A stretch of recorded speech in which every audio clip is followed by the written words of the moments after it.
범죄 경력을 속였다. 의뢰인이 오셔가지고 네. 배우자가 돌싱인 거는 알고 결혼을 했는데 그 전 배우자와의 사이에 아이가 있는 걸 몰랐던 거예요. 어머. 이제 사기 결혼을 당한 쪽에서 어떻게 대응할 수 있는가. 나는 미혼이고 재산이 많은 한국무용 강사다. 결혼하고 난 이후에 받은 돈을 모두 유흥비로 탕진한 거예요.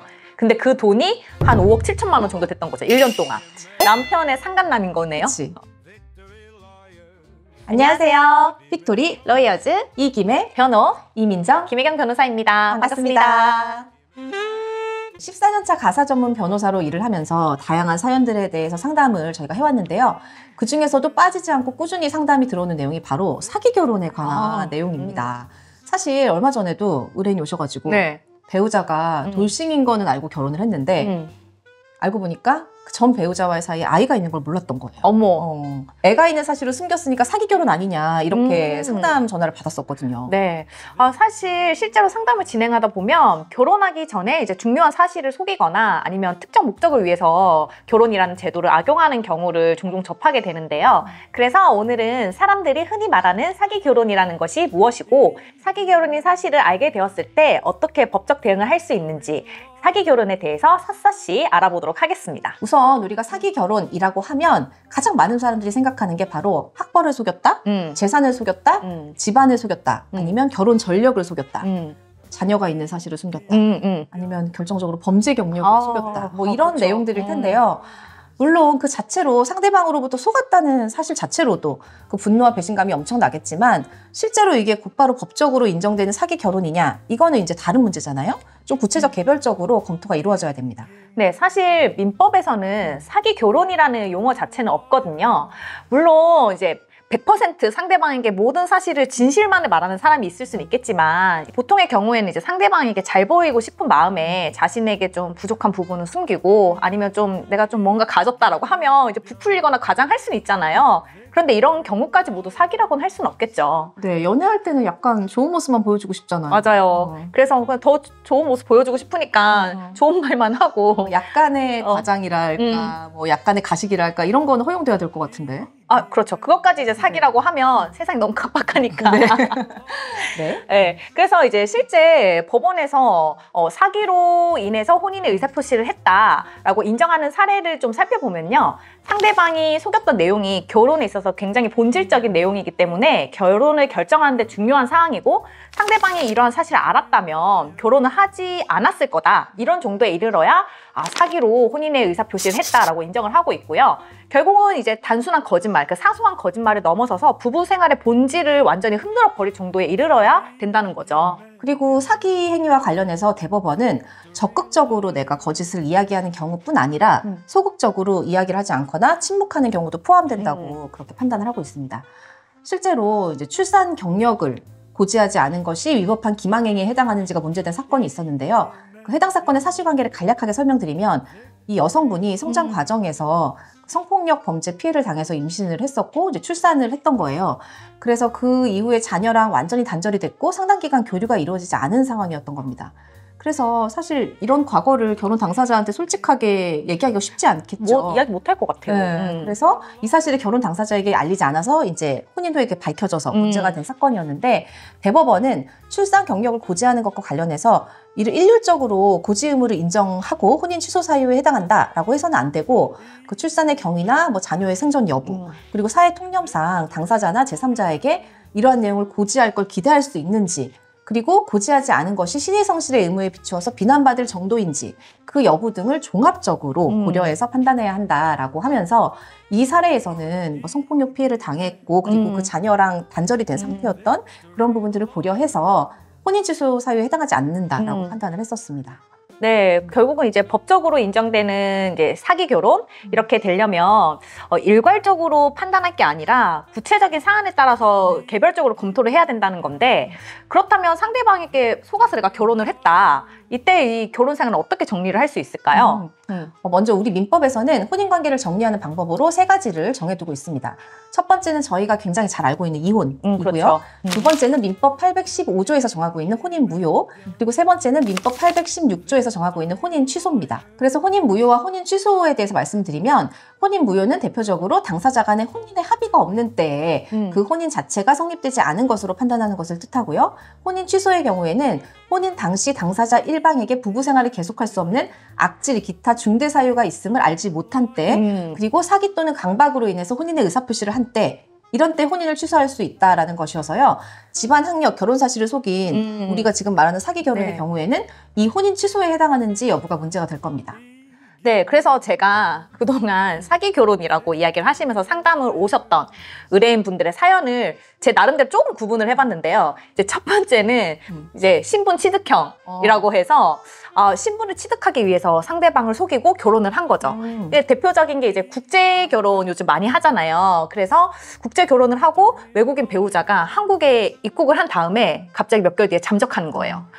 그래서 연락이 안 되는 경우, 이럴 경우에 의뢰인분들이 나 사기 결혼 당했어요 라고 연락이 많이 오시고요. 두 번째는 일명 이제 신분 위장형이라고 해서 아까 이야기하신 이제 직업이라던가 학력이라던가 재산, 뭐 결혼 여부 이런 거 전부 다 속이고 결혼을 한 경우죠. 그런데 솔직히 말씀드리면 첫 번째 이야기 드렸던 사례 같은 경우는 사람들은 속았다, 사기 결혼이다 라고 하지만 애초에 그 상대방에게는 국적을 취득하기 위한 목적으로 결혼을 했을 뿐 결혼 자체에 대한 진지한 의사가 없었기 때문에 이거는 그 816조에 따른 혼인 취소 사유보다는 815조에 따라 혼인 무효의 경우에 해당하고요. 그리고 뭐 직업, 학력, 재산, 뭐 결혼 전력이라던가 범죄 경력 이런 거 속인 경우에는 이제 혼인 취소로 가는 게 맞는 것 같습니다. 그러니까 신분 위장형의 경우에 이제 혼인 취소가 될 수 있다라는 거죠. 네, 그러면은 이제 사기 결혼인 경우에 이제 사기 결혼을 당한 쪽에서 어떻게 대응할 수 있는가 생각을 해본다면 우선 가장 먼저 혼인 취소 소송을 제기할 수 있습니다. 상대방의 말에 속아서 결혼을 하게 됐고 그 사실을 알았다면 결혼하지 않았을 정도다. 이게 이제 입증돼야 된다는 게 이제 판례 입장이라고 말씀드렸고요. 그리고 그 과정에서 상대방에게 정신적 손해배상 청구, 우리가 위자료 청구라고 부르는 그거죠. 가능한데요. 다만 혼인 취소의 경우에는 혼인 취소가 인정되기 전까지의 결혼 생활은 유효한 것으로 인정되기 때문에 결혼을 하기 위한 결혼식 비용이나 결혼 기간 동안 지출했던 생활비까지 이제 청구하는 것은 어렵습니다. 그리고 실무에서 사실 혼인 취소 소송을 이제 해보면요. 이게 인정되기가 쉽지가 않아요. 아까 말씀드린 그 판례의 엄격한 기준에 해당해서 혼인 취소까지 인정되는 케이스가 많지는 않아서요. 다만 이런 사기나 이제 뭐 사기 결혼까지는 안 되더라도 혼인 취소 사유까지는 안 되더라도 어떤 혼인을 유지하기 어려운 정도의 중대한 거짓말을 했다는 게 이혼 사유는 될 수 있거든요. 그래서 보통은 이런 상담을 오시면 이제 혼인 취소 소송을 원한다고 하시면 혼인 취소 소송을 제기를 하지만 저희가 주의적 청구를 혼인 취소 소송으로 하되 예비적 청구로 이제 이혼 소송을 같이 한다거나 또는 이제 법원에서 권유를 하죠. 네, 가면 이제 혼인 취소 사유로 이제 주장을 하셨지만 이혼 청구도 좀 같이 하는 게 어떻겠냐라고 법원의 권유로 저희가 청구 취지를 바꾸고 하는 경우도 있습니다. 그러면 이혼 무효가 나는 경우는 거의 없다고 보면 될까요? 무효는 아까 말씀하신 대로 혼인 의사의 합치가 없는 경우여야 돼요. 그래서 주로 이제 국제 결혼 같은 그 케이스가 대표적이고 아니면은 정말로 혼인 의사가 없었는데 혼인 신고가 된 경우라든지. 그런 거 있잖아요. 예전에 막 근친혼 이런 거랑. 근친혼도 대상이고 막 유명 연예인을 상대로 해서 일방적으로 혼인신고서 제출했는데 그런 경우. 그럼 아까 그 혼인 취소 같은 경우는 결혼식 비용을 못 돌려받는다. 그럼 결혼식 비용까지 돌려받는 건 뭐죠? 결혼식 비용은 보통 약혼해제 이럴 경우에는 나중에 저희가 또 한번 그것도 얘기해 드리려고 하는데 그 결혼식을 다 진행하려고 상견례도 하고 예식 날짜까지 잡았다가 파토가 나는 경우도 많잖아요. 그런 경우에도 이제 정신적이나 아니면 경제적인 손해배상을 청구를 하게 되거든요. 그때는 이제 뭐 이런 비용이나 이런 게 주로 문제가 되죠. 그러니까 일단은 결혼하고 일정 기간 혼인 생활이 유지되면 결혼식 비용을 받기는 어렵다. 예. 그리고 이와는 별개로 만약 상대방이 나를 속여서 결혼까지 했는데 그 과정에서 금전적인 이익까지 실질적으로 취했다라고 하면 명백히 형사상 사기죄가 성립이 되는 거겠죠. 그래서 실제 2024년도에 확정된 사건인데요. 한 여성이 그 남성분한테 나는 미혼이고 재산이 많은 한국 무용 강사다 이렇게 소개를 하면서 연애를 하고 결혼을 했는데 알고 봤더니 그 여자분이 이미 가정이 있는 유부녀였고 무직인 상태였던 거죠. 이제 심지어 결혼을 하는데 그 장모와 하객들도 전부 다 이 여자분이 알바로 고용을 하셨던 분들이었던 거예요. 그래서 결혼하고 난 이후에 남편한테 신혼집을 마련할 목적이다. 그리고 아니면 저축하겠다라고 해서 받은 돈을 모두 유흥비로 탕진한 거예요. 근데 그 돈이 한 5억 7천만 원 정도 됐던 거죠. 1년 동안. 와. 그래서 남편이 이분을 이제 사기죄로 기소를 했고, 그래서 재판부는 징역 3년 6개월을 선고한 사건이 있었습니다. 그러면 변호사님은 약간 사기 결혼이 이슈가 된 사건들 중에서 기억에 남는 사건이 뭐가 있어요? 여러 사건들이 생각나지만 그 중에서도 좀 기억에 매우 진하게 남는 사건이 있는데 이제 처음에 상담을 오실 때는 이제 일반적인 사건인 줄 알았어요. 그러니까 배우자가 바람을 피우는 것 같다라고 하면서 그 증거를 가지고 오셨는데 뭐 카카오톡에 뭐 자기야 뭐 하면서 뭐 우리가 증거? 우리가 뭐 지난 콘텐츠에 다뤘던 그런 부정행위에 대한 일반적인 그런 증거들이었는데 그리고 이제 내용상으로 보니까 직장 동료인 거예요. 근데 이제 나중에 알고 봤더니 이분이 남자분이신 거예요. 그러니까 저한테 오신 분 여자분이었고 자기 남편의 부정행위를 의심해서 오셨는데 남편의 상간남인 거네요. 그치. 그러니까 남편의 상간녀를 상대로 소송을 하는 건 저희의 일상인데 남편의 상간남을 상대로 소송을 한 거는 사실은 십몇 년간 일을 했지만 그게 처음이었어요. 그러면 남편이 자기의 이게 성적 취향이라고 해야 되나요? 그거를 완전히 속이고 결혼을 한 거였던 거죠. 그렇죠. 그래서 이제 이거는 거의 뭐 사기 결혼에 준하는 혼인 취소 사유에 준하는 것이 아닌가라고 생각을 했으나 그 결혼 생활이 좀 많이 유지된 이후에 이제 불거진 일이라서 저희가 혼인 취소 소송을 하기는 어려웠고 그냥 이혼 소송을 하셨고요. 이제 그 상간남을 그러니까 남편의 상간남을 상대로도 소송을 하셨는데 이제 사실은 그 소송을 당한 그 남편이나 그 상간남 입장에서는 이게 오픈이 되면 이거는 단순히 그렇죠. 뭐 소송을 당한 문제가 아니라 이 성적 정체성이 드러나는 커밍아웃이 되는 문제였기 때문에 굉장히 민감한 문제였어요. 그래서 좀 일반적인 수준보다 상당히 높은 수준의 위자료를 저희한테 지급하고 이제 조정으로 마무리했던 그 사건이 기억이 납니다. 그렇다면 변호사님, 사기 결혼을 당하지 않으려면 도대체 어떻게 해야 될까요? 저희가 도대체 어떻게 해야 사기를 안 당할 수 있나요? 뭐 작정하고 덤비면은 답이 없긴 합니다만 네, 그래도 이제 우리가 혼인 전에 확인할 수 있는 것은 이제 반드시 확인하는 게 좋겠죠? 네. 그래서 결혼 전에 상대방의 직업, 재산, 가족관계 이런 것들을 서류로 확인하면 좋은데 이게 말처럼 쉽나요?